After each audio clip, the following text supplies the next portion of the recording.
Assalamu alaikum wa rahmatullahi ta'ala barakatuhu. Hello guys, this is our third chapter Munshi Premchand, and the main chapter is Post Ki Raat, means very cool night, written by Munshi Premchand. Before plunging into the chapter, we have firstly know about Munshi Premchand, the writer. So let us start about the author. Munshi Premchand अपने ज़माने के बहुत ही मशहूर मुसन्निफ़ माने जाते हैं। Munshi Premchand was accepted a famous author of his time. उनकी पैदाइश वाराणसी बनारस से 6 किलोमीटर दूर लम्ही गांव में 31 जुलाई 1880 को हुई। असल नाम धनपत राय था। Munshi Premchand was born in Varanasi, Banaras. Six was born 6 kilometers away from Varanasi in the village of Lamhi in 31st July 1880. His real name was Dhanpat राय, लेकिन अफसाना व कहानी की दुनिया में मुंशी प्रेमचंद के नाम से मशहूर हुए.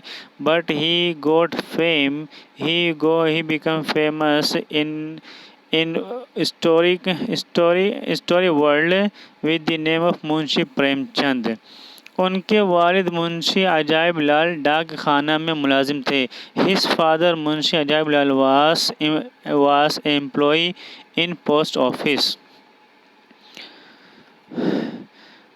कम उम्र में वालिदा का इंतकाल हो गया था. His mother passed away in youngerhood, means in less age, when he was a child. परवरिश की जिम्मेदारी दादी ने संभाली. The responsibility of nourish his grandma handle, means his grandma took the responsibility of nourishing. लेकिन जल्द ही वो भी इस दुनिया फ़ानी से कूच कर गई. But soon his grandma passed away and migrated from this perishability world, means this finishing world, disastering world. Okay, means his grandmother passed away soon. इब्तिदाई तालीम करीब के एक गांव में 8 बरस की उम्र तक एक मौलवी साहब से हासिल की. He got primary education in close village with a मौलवी साहब. वालिद ने दूसरी शादी कर ली. His father got second marriage, means his father got married secondly. नई माँ के सख्त बर्ताव ने उनकी ज़िंदगी में तलखी पैदा कर दी. A bitter behavior of his new mother made his life bitterness, जिसके लिए खुद उनका कहना है. For which he himself says, मेरी माँ के इंतकाल के बाद मेरी रूह को खुराक नहीं मिली, वही भूख मेरी ज़िंदगी है. After death of my mother my soul did not get dose, means my soul did not get dosage. That hunger is my life. गरीबी, घुटन, रूखेपन से निजात हासिल करने के लिए प्रेमचंद ने मज़ामीन और अफसाने धनपत राय के नाम से लिखने शुरू किए. To come over poverty and sultriness and from impoliteness, Premchand started writing articles and stories in the name of Dhanpat Rai. अपने नावल कर्म भूमि के किरदार के ज़रिए आप बीती सुनाई. He speak out his autobiography through his novel Karmabhoomi. वालिद का तबादला गोरखपुर हो गया। His father was transferred to Gorakhpur. शहर का माहौल पसंद आया और गिल्ली डंडा छोड़कर दिल लगाकर पढ़ाई की। He like the surroundings of city. Then he started studying there, avoiding gilli danda. Gilli danda means tip cat. Okay. Matric pass किया। He pass the matric exam. School teacher की हैसियत से उनका तकर्रुर हो गया। He was appointed as a school teacher. मुदर्रिसी तो कर ली, लेकिन हमेशा पछताया करते थे कि कहाँ से जंगल में आ फंसा। He became teacher but he was always ringing, means he was getting regret that he was trapped into a jungle। 1921 में महात्मा गांधी ने जब आदमी ताउन की तहरीक शुरू की तो प्रेमचंद ने डिप्टी इंस्पेक्टर ऑफ स्कूल की मुलाजमत से इस्तीफ़ा दे दिया। when Mahatma Gandhi started a non-cooperation movement in 1921, that time Premchand was deputy inspector of school. He resigned from the post, from the employment। 1903-1904 के दौरान प्रेमचंद ने अपनी कलमी ज़िंदगी का आगाज़ कानपुर से शाये होने वाले रिसाला ज़माना में अपने अफसाने लिखकर किया। Munshi Premchand started his pen life through the magazine Zamana, that was Zamana publishing from Kanpur। 1901-1902 में उन्होंने 2 नावल लिखे। He wrote 2 novels in 1901 and 1902। Premchand की पहली कहानी संसार का सबसे अनमोल रतन थी। The first story of Premchand was संसार का सबसे अनमोल रतन। उन्होंने कहानियों को उस वक्त अपनाया जब उर्दू में दास्तान गोई का दौर था।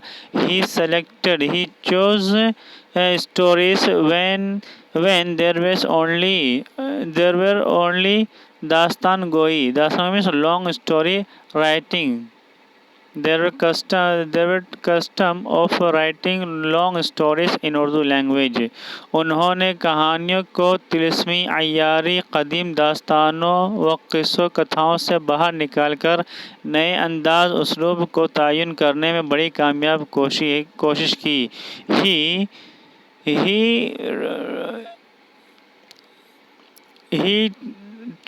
He tried a successful effort to maintain new styles of Urdu writing, taking the Urdu stories, taking out the Urdu stories from magics, enrics and old stories and novels। उन्होंने कहानी का रिश्ता हमारे देहात और मेहनतकश तबके से जोड़ दिया। He joined the story with our villages and with working class people। यानी कहानी रोमान भरी फिजाओं से निकल कर हकीकत से करीब हो गई। It means story became closer to reality, coming out from romantic atmosphere। और अफसाना को मुख्तसर करके ज़िंदगी के तर्जुमान भी बनाया। and shortening the stories, he made it translator of life। उन्होंने ज़िंदगी की बेशुमार छोटी बड़ी सच्चाइयों को, खुशियों और गमों को अपनी कहानी के ज़रिए बयान किया। He explained he spell happiness and sorrowfulness, sorrow, and he spell great reality of happiness and sorrow through his poetry. Hindustan के देहातों की खूबसूरती और वहाँ की आवाम के सादगी, खुलूस, परेशान हाली, मुफलिसी और बेबसी की सच्ची और बड़ी वाज़ेह तस्वीर पेश की। He depicted a obvious and real picture of helplessness, poverty, embarrassment, sincerity, simplicity of villages and its beauty. Premchand ने मुल्क में फैली खाम ख्याली, तंग नज़री, जहालत, बेजा रस्म और रिवाज की पाबंदी के खिलाफ आवाज़ उठाई। Premchand raised up his voice against unnecessary customs, ignorance, narrow-minded and falsy. Premchand ने उनकी अफसाने वाक़यात की तर्जुमानी करते हैं, साथ ही ज़ुबान की सादगी, सलासत और जज्बाती खुलूस का भी अच्छा नमूना है। His stories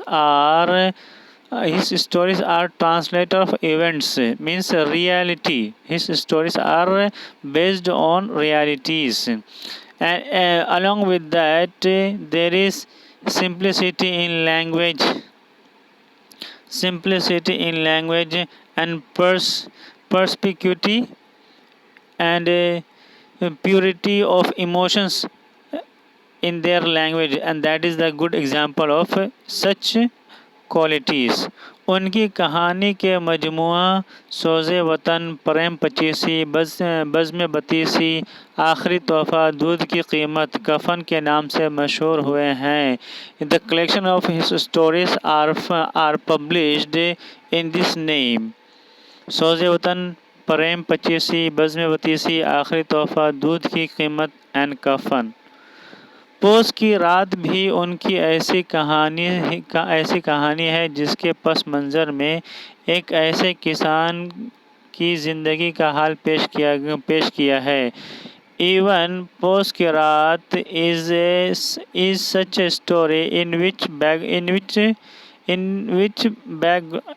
background of which a life of farmer is described, जो हर तरह की राहतों से महरूम है। That is deprived from every rest of and needs of life. उसकी पैदावार भी उसकी नहीं, उसके कर्ज का बोझ ऐसा कर्ज है जो उसके सर से उतरता ही नहीं। Even his product is not his own, and the burden of his debit is a burden that never falls down from his head. उसके हाथ पैर सर्दी में जकड़े अकड़े ही रहते हैं। Always his hands and legs are restricted and stiffed from cold. उसकी बेबसी की दास्तान प्रेमचंद ने तहरीर की है। Premchand has described the stories of his life and his helplessness life.